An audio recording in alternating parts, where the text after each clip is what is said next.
Un acto de terrorismo puede durar apenas unos minutos, pero sus consecuencias económicas, esas se pueden alargar durante décadas. Y justo de eso vamos a hablar, de la historia económica que se esconde detrás de estos ataques. Para entenderlo bien, vamos a centrarnos en el caso que lo cambió todo, los atentados del 11 de septiembre. 14 millones de dólares. Es una cifra que marea, ¿verdad? Pues esa es la estimación de los daños solo en propiedades en la ciudad de Nueva York. La destrucción física que vimos todos en las noticias. Pero la pregunta clave es, ¿fue ese el verdadero coste? Es que eso, por increíble que parezca, es solo la punta del iceberg. El impacto real, el golpe de verdad, fue como una onda expansiva de pánico financiero que sacudió la economía del planeta entero. Claro, y es que aquí está la clave de todo. Un ataque terrorista no busca solo causar víctimas. Su objetivo es mucho más estratégico, por así decirlo. Están pensados para golpear directamente el corazón económico, para desatar el pánico en los mercados y, sobre todo, para que la gente pierda la confianza en el sistema. Vale, pero antes de meternos a fondo con las cifras y las consecuencias, paremos un segundo. ¿Qué entendemos exactamente por terrorismo cuando lo analizamos fríamente? Es importante tener una definición clara para saber de qué estamos hablando. Pues bien, si nos vamos a las definiciones de los analistas, el terrorismo es básicamente esto: el uso de la violencia, una violencia indiscriminada, para conseguir fines políticos, económicos o ideológicos. Y aquí viene lo importante: el blanco del ataque es solo el medio, no el fin en sí mismo. Ojo a esta idea, porque es fundamental para entender todo lo demás. Los blancos directos de la violencia no son los blancos principales. A ver, ¿qué quiere decir esto? Pues que las víctimas, por desgracia, se convierten en una herramienta, en un vehículo para lanzar un mensaje de miedo al resto de la población. El objetivo final no son ellas, sino la sensación de seguridad y la estabilidad económica de un país entero. Vale, con esto ya más claro, volvamos al 11S. Vamos a ver cómo, en cuestión de horas, esos ataques provocaron una auténtica crisis en cascada en la economía estadounidense. Casi al instante el sistema financiero se vio arrollado por un tsunami. De repente se desató una avalancha de reclamaciones a los seguros, una marea que puso contra las cuerdas a toda la industria como nunca se había visto. Y no estamos hablando solo de los edificios derrumbados, ¿eh? La escala de esto era una locura. Había reclamaciones por negocios que tuvieron que cerrar, miles de ellos. Seguros de vida, compensaciones para los trabajadores, la responsabilidad de las aerolíneas. O sea, un abanico de pérdidas que tocaba prácticamente a todos los sectores. 40.000 millones de dólares. Y esa es la estimación a la baja del total de pérdidas para las aseguradoras. Para que nos hagamos una idea, esta cifra dejaba en nada cualquier otra catástrofe provocada por el hombre hasta la fecha. No había precedentes. El golpe fue tan brutal que afectó a las propias aseguradoras. A ver, ¿cómo se protegen ellas? Con algo llamado reaseguro, que es como el seguro de los seguros. Y fijaos en lo que pasó. El coste de ese reaseguro se disparó en todo el mundo. De la noche a la mañana, el riesgo había cambiado y con él el precio de la seguridad en todo el planeta. Pero claro, el miedo no es solo algo que se siente. El miedo tiene un precio y es un precio muy real. Este gráfico lo deja claro. La confianza del consumidor, que es un indicador clave, se desplomó.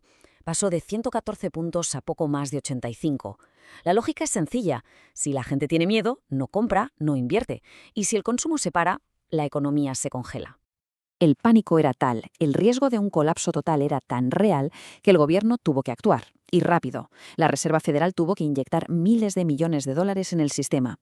El objetivo era doble: asegurar que hubiera dinero circulando y a la vez intentar restaurar algo de confianza. Fue una intervención de emergencia, algo nunca visto, para evitar que todo se viniera abajo. Pero, y aquí la historia da un giro interesante, porque mientras la mayoría de los sectores económicos estaban sufriendo, la propia respuesta a los atentados creó oportunidades de negocio gigantescas para otros. Podríamos llamarlo, sin rodeos, el negocio de la guerra y la seguridad. A ver, pongámoslo en una balanza. Por un lado tenías a las aerolíneas, al sector turístico, a las aseguradoras, todos con pérdidas millonarias, una auténtica catástrofe. Pero en el otro plato de la balanza estaban las empresas de defensa, de seguridad, la industria aeroespacial. Para ellas todo cambió, pero para bien. La seguridad nacional se convirtió en un nuevo motor económico que se puso a toda máquina. Vamos a verlo con un ejemplo muy claro: Boeing. Si miramos los datos, la partida que el Departamento de Defensa destinaba a la compañía, casi se duplicó entre 2001 y 2007. No hay que ser un genio para ver quiénes salieron ganando en este nuevo escenario, ¿verdad? Y ojo que no fue solo Boeing, no. El patrón se repite. Pasa lo mismo con otros gigantes del sector, como Raytheon, que fabrica misiles, sistemas de defensa. La tendencia al alza en sus contratos públicos es clarísima. Al final, la llamada guerra contra el terror fue, para estas empresas, un negocio redondo. Pero la cosa va más allá. El análisis de las fuentes apunta a algo un poco más sutil. Y es que el terrorismo también sirvió de excusa para el proteccionismo económico. De repente aparecían nuevas normas de seguridad que, en teoría, eran para protegernos a todos, pero que en la práctica funcionaban como barreras para el comercio. Por ejemplo, se llegó a bloquear la entrada de tomates mexicanos a Estados Unidos con la excusa de que podían suponer un riesgo. Bien, hasta ahora hemos visto el impacto inmediato, pero ahora vamos a ver el coste real, el precio del miedo a largo plazo. Hablamos de los costes que se han quedado en el sistema y que a día de hoy siguen definiendo nuestro mundo. Pensemos en las guerras de Afganistán e Irak. Estas intervenciones desestabilizaron por completo una de las regiones más importantes del mundo para la producción de energía. Y el resultado lo vemos aquí. Esa inestabilidad va de la mano con una subida continua del precio del petróleo. Un coste que al final lo pagamos todos. Y luego está el coste directo de las guerras. La cifra es simplemente astronómica. 3 billones de dólares, con B. O sea, 3 millones de millones. Esa es la factura estimada de las guerras de Irak y Afganistán. Un agujero fiscal gigantesco que se pagará durante generaciones. Así que, al final, la conclusión es esta y es muy importante. Más allá de las bombas y los soldados, lo que ha nacido es toda una nueva economía de la seguridad. Una economía que ha cambiado las reglas del juego en el comercio, en la forma en que viajamos, en la tecnología que usamos. La respuesta al terrorismo no fue algo temporal, no. Creó un modelo económico completamente nuevo que ha llegado para quedarse.